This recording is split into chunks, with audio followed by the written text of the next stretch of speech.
एक अच्छी आदत। मेरे एक मित्र ने एक घटना बताई थी। घटना में कितनी सच्चाई थी, इस बात से तो मैं अनभिज्ञ हूँ। पर उस घटना में छिपे मर्म और सार ने मुझे इतना प्रभावित किया कि मैंने उस घटना को अपने स्तर पर अपने शब्दों में पिरोकर कहानी का रूप देकर आप लोगों के समक्ष प्रस्तुत किया है। वो एक बर्फ बनाने की विशाल फैक्ट्री थी। हजारों टन बर्फ हमेशा बनता था। सैकड़ों मजदूर व अन्य कर्मचारी एवं अधिकारी वहां कार्य करते थे। उन्हीं में से था एक कर्मचारी अखिलेश। अखिलेश उस फैक्ट्री में पिछले 20 वर्षों से कार्य कर रहा था। उसके मृदु व्यवहार, ईमानदारी एवं काम के प्रति समर्पित भावना के कारण वो उन्नति करते करते उच्च सुपरवाइजर के पद पर पहुंच गया था। उसको फैक्ट्री के हर काम की जानकारी थी। जब भी कोई मुश्किल घड़ी होती सब, यहाँ तक कि फैक्ट्री के मालिक भी उसी को याद करते थे और वह उस मुश्किल पलों को चुटकियों में हल कर देता था। इसीलिए फैक्ट्री में सभी लोग, कर्मचारी व अन्य अधिकारी उसका बहुत मान करते थे। इन सब के अलावा उसकी एक छोटी सी अच्छी आदत और थी। वह जब भी फैक्ट्री में प्रवेश करता, फैक्ट्री के गेट पर तैनात सुरक्षा गार्ड से लेकर सभी अधीनस्थ कर्मचारियों से मुस्कुराकर बात करता, उनकी कुशलक्षेम पूछता और फिर अपने कक्ष में जाकर अपने काम में लग जाता। और यही सब वह जब फैक्ट्री का समय समाप्त होने पर घर पर जाते समय करता था।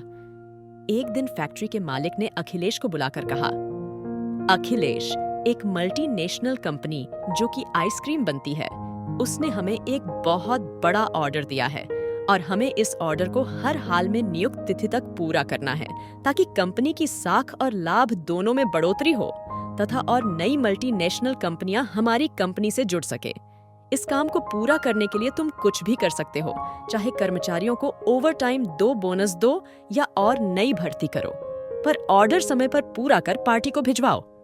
अखिलेश ने कहा, ठीक है, मैं इस ऑर्डर को समय पर पूरा कर दूंगा। मालिक ने मुस्कुराकर अखिलेश से कहा, मुझे तुमसे इसी उत्तर की आशा थी। अखिलेश ने सभी मजदूरों को एकत्रित किया और ऑर्डर मिलाने की बात कही और कहा, मित्रों, हमें हर हाल में ये ऑर्डर पूरा करना है। इसके लिए सभी कर्मचारियों को ओवरटाइम, बोनस सभी कुछ मिलेगा। साथ ही ये कंपनी की साख का भी सवाल है।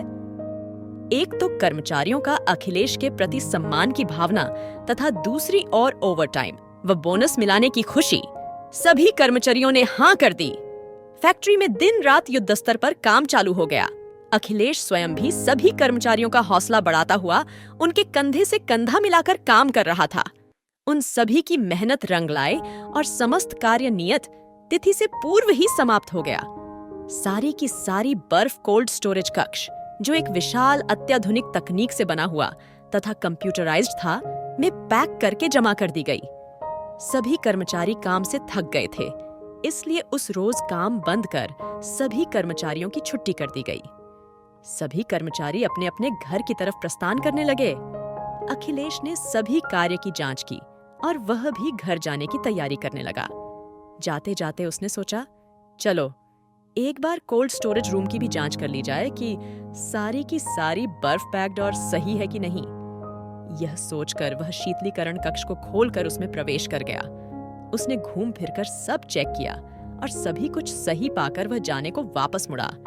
पर किसी तकनीकी खराबी के कारण शीतलीकरण कक्ष का दरवाजा खुद ही बंद हो गया। दरवाजा ऑटोमेटिक था तथा बाहर से ही खुलता था, इसलिए उसने दरवाजे को जोर जोर से थप्पड़ पाया, पर सभी कर्मचारी जा चुके थे। उसकी थपथपाहट का कोई असर नहीं हुआ। उसने दरवाजा खोलने की बहुत कोशिश की, पर सब कुछ बेकार रहा। दरवाजा केवल बाहर से ही खुल सकता था। अखिलेश घबरा गया। उसने और जोर से दरवाजे को पीटा, जोर से चिल्लाया, पर कोई प्रतिक्रिया नहीं हुई। अखिलेश सोचने लगा कि कुछ ही घंटों में शीतलीकरण कक्ष का तापक्रम 0 डिग्री से भी कम हो जाएगा। ऐसी दशा में मेरा खून का जमना निश्चित है। उसे अपनी मौत नजदीक दिखाई देने लगी। उसने एक बार पुनः दरवाजा खोलने की कोशिश की, पर सब कुछ व्यर्थ रहा। कक्ष का ताप धीरे धीरे कम होता जा रहा था। अखिलेश का बदन अकड़ने लगा। वो जोर जोर से अपने आप को गर्म रखने के लिए भाग दौड़ करने लगा, पर कब तक आखिर थक कर एक स्थान पर बैठ गया। ताप 0 डिग्री की तरफ बढ़ रहा था। अखिलेश की चेतना शून्य होने लगी। उसने अपने आप को जागृत रखने की बहुत कोशिश की, पर सब निष्फल रहा। ताप के और कम होने पर उसका खून जमने के कगार पर आ गया और अखिलेश भावना शून्य होने लगा। मौत निश्चित जान वह अचेत होकर वहीं जमीन पर गिर पड़ा। कुछ ही समय पश्चात दरवाजा धीरे से खुला। एक साया अंदर आया। उसने अचेत अखिलेश को उठाया और शीतलीकरण कक्ष से बाहर लाकर लिटाया। उसे गर्म कंबल से ढंका और पास ही पड़ा फैक्ट्री के कबाड़ को एकत्रित कर उसमें आग जलाई ताकि अखिलेश को गर्मी मिल सके और उसका रक्त संचार सुचारू हो सके। गर्मी पाकर अखिलेश के शरीर में कुछ शक्ति आई। उसका रक्त संचार सही होने लगा। आधे घंटे के बाद अखिलेश के शरीर में हरकत होने लगी। उसका रक्त संचार सही हुआ और उसने अपनी आंखें खोली। उसने सामने गेट पर पहरा देने वाले सुरक्षा गार्ड शेखर को पाया। उसने शेखर से पूछा, मुझे बाहर किसने निकला? और तुम तो मैं गेट पर रहते हो तुम्हारा, तो फैक्ट्री के अंदर कोई कार्य भी नहीं, फिर तुम यहाँ कैसे आए? शेखर ने कहा, सर मैं एक मामूली सा सुरक्षा गार्ड हूँ। फैक्ट्री में प्रवेश करने वाले प्रत्येक व्यक्ति पर निगाहें रखना तथा सभी कर्मचारियों व अधिकारियों को सैल्यूट करना, ये ही मेरी ड्यूटी है। मेरे अभिवादन पर अधिकतर कोई ध्यान नहीं देता। कभी कभी कोई मुस्कुराकर अपनों गर्दन हिला देता है, पर सर एक आप ही ऐसे इंसान हैं जो प्रतिदिन मेरे अभिवादन पर मुस्कुराकर अभिवादन का उत्तर देते थे। साथ ही मेरी कुशलक्षेम भी पूछते थे। आज सुबह भी मैंने आपको अभिवादन किया। आपने मुस्कुराकर मेरे अभिवादन का उत्तर दिया और मेरे हाल चाल पूछे। मुझे मालूम था कि इन दिनों फैक्ट्री में बहुत काम चल रहा है जो आज समाप्त हो जाएगा, और काम समाप्त भी हो गया। सभी लोग अपने अपने घर जाने लगे। जब सब लोग दरवाजे से निकल गए तो मुझे आपकी याद आई कि रोज आप मेरे से बात करके घर जाते थे, पर आज दिख ही नहीं दिए।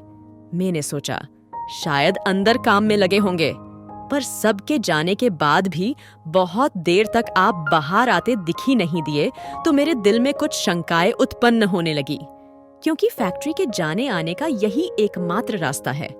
इसीलिए मैं आपको ढूंढते हुए फैक्ट्री के अंदर आ गया।